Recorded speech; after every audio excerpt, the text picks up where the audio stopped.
Hey, it's the Rican. And then it's Friday.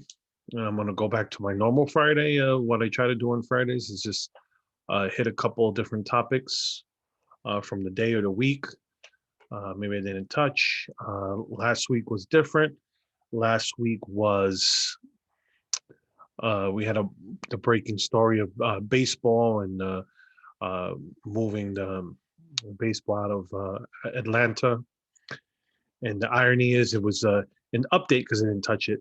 And the update to that story is they moved it from a majority black city to a majority white city with more stricter voting laws in Denver. That's the irony. And um, with that said, uh, I get to a couple of different stories here. Let me share my screen to you guys so you guys can see some of the things that I want to talk about. I'm gonna touch the Manfred thing again. I mean the baseball thing again. But before that, I want to just being a kid of the '90s. Uh, Probably just more. Like I said, being a kid of the '90s, I wasn't a huge rap fan, but I did like, some of DMX's pop songs from the '90s. So in the early 2000s. So I just wanted to talk, not really talk about it, just point it out. Like I said, stuff that's happened this week, that's happened today. Um, rest in peace. Um, sad to die at 50. So let's go to the next story I wanted to talk about. Let's do that. uh, all right, so I can make myself bigger. I didn't want to forget about that story. Anybody in my age range would know that he's a big rapper in our age. So here goes. This is an op-ed by the former commissioner of baseball, Faye Vincent. I'm going to touch on this more in depth in another video, but not here. I'm actually contemplating starting a sports channel, just because the fact that sports channels, especially mainstream, all you have is uh, left leaning sports. Everything's left leaning. ESPN, NBC Sports, CBS Sports, all those sports. The only one is, Fox Sports, but even they have a bunch of lefty on their station. The only thing that I can think of is off the top of my head that's really good is Outkick. Um, but all right, let's like I said, let's go into baseball here real quick. And basically, the previous commissioner of baseball criticized um, basically criticized the decision of Rob Manfred. And I love I think there was a quote that said here that he probably, let's see, where's the quote I wanted to, should have just highlighted it earlier. Basically, his basic critique was that he wanted that there he goes, basically that the commissioner Rob Manfred moved the game without probably actually reading the Georgia law. And that's the whole thing. It's like all you listened to was the woke activists, as opposed to listening to actually reading the bill for yourself. And that's the majority of what's gone on there. So uh, next to because I created a video on gun. Well, it's not really about gun control, but you could say, this is an important issue. Is actually no. Here, let me go to this one because that really, gun control. I did a video about it earlier this week, saying gun control is racist. A way to combat Biden. And his speech was, I mean, even the Washington Post gave him four Pinocchios for his lies. Um, Biden falsely described how federal firearm laws work as he called for Congress to amend those laws. Um, and he pushed the Senate to pass HR 8, which would ban private gun sales unless done through a licensed dealer, by claiming there's a special exemption for sales made at gun shows, which is BS. Anybody who's ever went to a gun show knows that that's nonsense. You go to a gun show and you have to go and get a background check just to buy any of the guns there. Sorry about that, people, but tickle my throat today, so I keep going. So, so I mean, if you read through this article and any other article, you'll see Biden. This is one of the one. Biden also falsely claimed the gun industry is uniquely protected from all liability while advocating for the repeal of the Protection of Lawful Commerce in Arms Act. This is, I mean, here's the biggest one. We have these new vaccines that came out. All of them are protected from liability. You have car companies protected from liability. Um, let's see. I mean, what other billion-dollar industry is protected from liability? Uh, it's really ridiculous that he would say something like that. It's really, if we're trying to, this is the whole thing. They're like, oh, we're not, it's not about, we're trying to, it's not about gun control. We really are trying to control, trying to stop it from being in the hands of people. But if you're going if you're going actually after the gun manufacturers and you're trying to basically um, make it unprofitable for them to make and sell guns, two things. One, that's now you're pushing these companies out of business, so they can't make guns. So in turn, it's going to make it harder for people to get guns. It's going to make it more expensive, so it's going to make it elitist. That's the whole thing. It's going to make it uh, kind of like having a gun in New York. For you to have a gun in New York, you have to go through so many hoops. It's so expensive that it's only like basically if you're in law enforcement or if you know people in law enforcement or you're in government or something like that, that you could get your hands on a firearm in New York City. And that's what's going to go on if you go after these companies. You're going to you're going to diminish the supply, increase with same kind of demand, and the prices, which are already skyrocketing, are going to go up even higher. I mean, a gun that I was looking at a couple of years ago, um, Smith and Wesson, which was it? I forget which one. It was a Smith and Wesson one. I was looking at a similar Ruger one, and both the AR-15 style, and um, both of them were under $1,000, and now they're at or over $1,000. That's what they're selling at right now. So it's crazy. It's crazy what's going on. These, they keep talking about what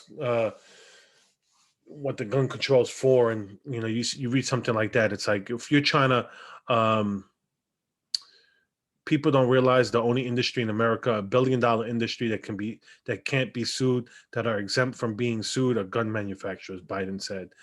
I mean, oh my goodness, you people voted for this guy. It's like, oh, it's like just because the media covers for this guy. You guys talked about how stupid Trump sounded. It's like just because this guy could read a teleprompter and even then he still screws up. It's like, oh my goodness. But hey, Biden was a gaffe machine before he was president, before he was vice president. So through his years of being a senator. Um, so what can I say about what more can I say about this? Also, his nominee is a gun control person. So I mean, it's it is what it is. What are we gonna do? What we gotta. What I say is we need to fight local. The answer to this is if you're in a Republican county or even, let me not just say Republican. If you're in a county that supports 2A, whether you're whatever side of the aisle you're on, get them to pass some local ordinances, local laws to fight back against this. Some of these laws. I mean, it's not even the executive orders, because I mean that could be fought in court. But I'm talking about any type of gun laws they try to pass in the legislature. Um, I know like Kristen Cinema and Joe Manchin, they probably won't approve any of that stuff because one, Manchin's in a red state, so if he does any type of gun laws, tries to get any gun law passed, it's he's DOA on reelection. Kristen Cinema is also, purple state.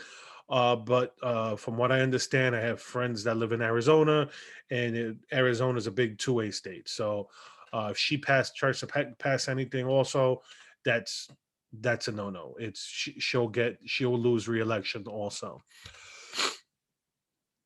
Um, but this goes hand in hand. Like I said, I'm sorry, I have a little tickle in my throat, so bear with me. I'm sorry. Which just goes hand in hand with what I'm talking about, because um, if you can't pass legislation, then what do? You try to get uh, court cases passed, so like that you could get an end around legislation, which is why the left is going crazy about the Supreme Court. Because as you can see, we have a 5-4, majority. They're never going to repeal Roe versus Wade. So all those, all the people on the left screaming about, these justices are going to make abortion illegal and da da da. Look, even if they voided Roe versus Wade, it would still shoot back to the states. The states could pass abortion laws and all that stuff. So yes. So with that being said, here's what's going on. Biden signed an executive order on Friday to create a commission of 36 legal experts to conduct a 180-day study on Supreme Court reform, including expanding the court size. Let's see if Manchin's true to his word on this, because this is something he said he will not go for. And this is something they cannot do. He cannot do through executive order. So it goes. Uh, the commission will hold public meetings to hear the views of other experts and groups and interested individuals with varied perspectives on the issues it will be examining, and provide a report of its findings within 180 days. The commission will be led by former President Barack Obama's White House counsel, Bob Bauer, as well as Obama's former Deputy Assistant Attorney General in the Office of Legal Counsel, the U.S. Department of Justice, Christina Rodriguez. So, yeah, court packing.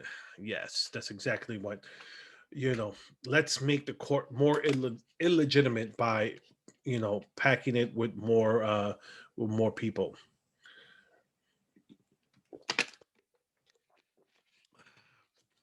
Like I said, excuse me. And Biden said at the time, yeah, okay. So that's done. That's done. Now here, so there's the irony of him calling for court packing, because here is Justice Breyer's position in court packing cause, and the MSNBC calls for him to retire. If the public sees judges as politicians in robes, its confidence in the courts and in the rule of law itself can only diminish, diminishing the court's power, including its power to act as a check on the other branches, Breyer said in a speech to Harvard Law. The court's decision in the 2000 presidential election case, Bush versus Gore, is often referred to as an example of its favoritism of conservative causes, he added. But the court did not hear or decide cases that affected political disagreements rising out of 2020 Trump versus Biden. It did uphold the constitutionality of Obamacare, blah, blah, blah.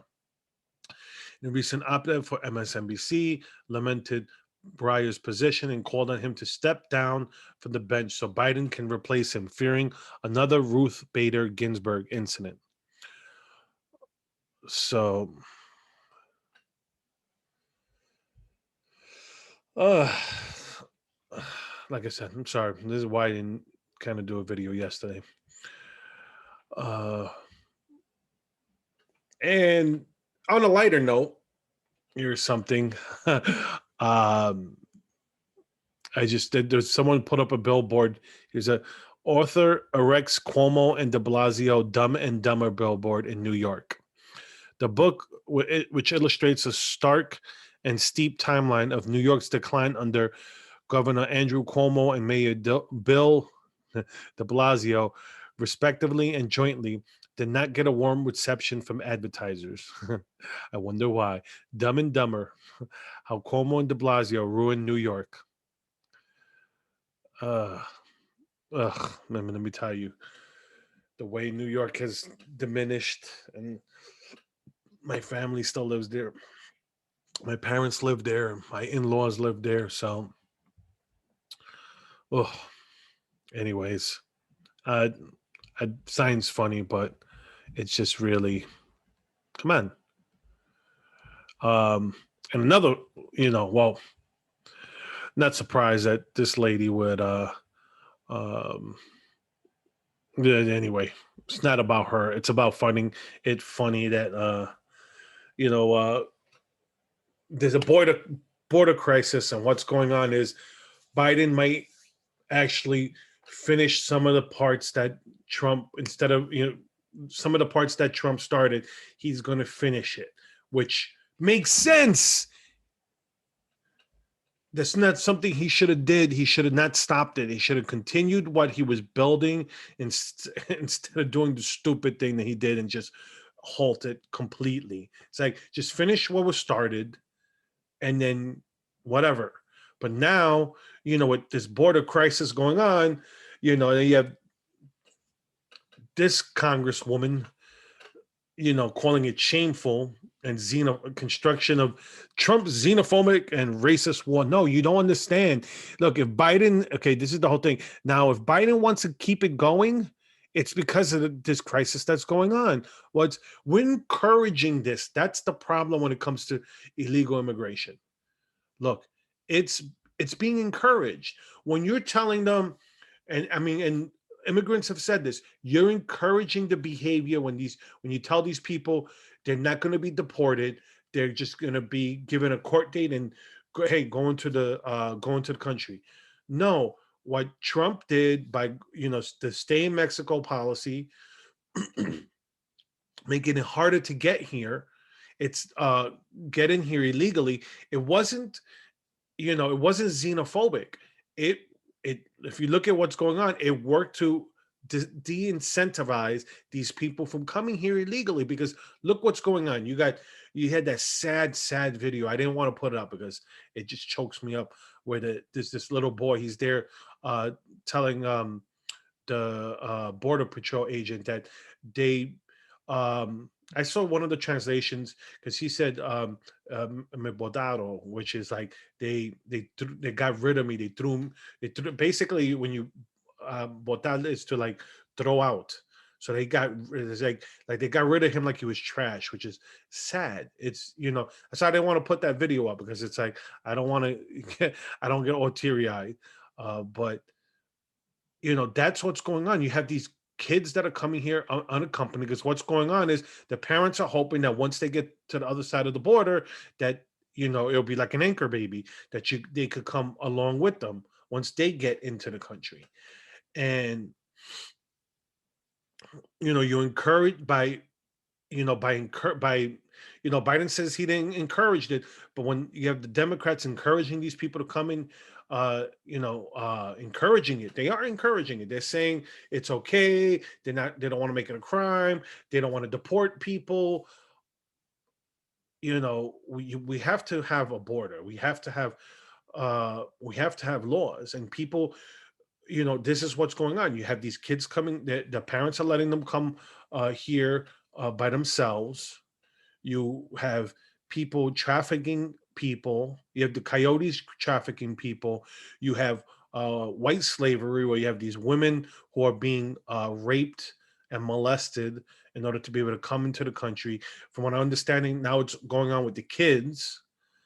So the problem is we got to stop giving them the carrot, and sometimes you got to be cruel to be kind. And in that sense, that we have to be like, no, you cannot come here. You got to come in here the right way.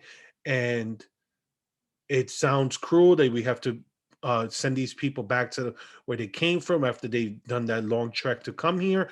But people will stop taking that dangerous trek if if we don't let them come in illegally.